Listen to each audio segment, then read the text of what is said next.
Friends வணக்கம். எங்கள் காலத்து கதையில் பார்ட் 2 இன்னைக்கு. எங்கள் காலத்துலலாம் பார்த்தீங்கன்னா எல்லா பேத்துக்குமே ஒரு பட்டா பேர் வச்சுருப்பாங்க. அந்த பட்டா பேரை வச்சு தான் கூப்பிடுவாங்க. அப்படி பார்க்குறப்ப எடுத்துக்கிட்டோம்னா குட்டைப்பால், பெரிய பால், பூச்சிப்பால், குசுவினி பால், எலிப்பால், அஜித் பால், லெஃப்ட் பால், தோணவரகு பால், இந்த மாதிரி கூப்பிடுவாங்க.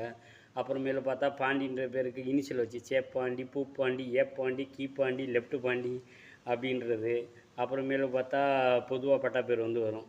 சுளுக்கு, எலிக்கறி, ஊரகெடுத்தான், எம்ஜிஆர், எம்ஆர் ராதா, எலிக்கறி, பூனைமண்டை, பேத்தாரை, மண்டையா, அடாத்து, வாயன், கருவாயன், குஸ்கா, பயில்வான், குண்டன், கஞ்சம்பட்டி, பொன்னந்தினி, இப்படி ஏகப்பட்ட பேரை வச்சு அதில் ஒரு அன்பு இருக்கும், அதில் ஒரு பாசம் இருக்கும், அதில் வச்சு கூப்பிடுவாங்க. அது மாதிரி உங்கள் ஊர்லேயும் அப்படி பேசுகிறவங்க அப்படி பேசி எல்லாம் பட்டா பேர் வச்சு கூப்பிட்ற மாதிரி மாமே மச்சான் அண்ணன் தம்பி இருந்தாங்கன்னா நீங்களும் லைக் பண்ணுங்கள், ஷேர் பண்ணுங்கள்.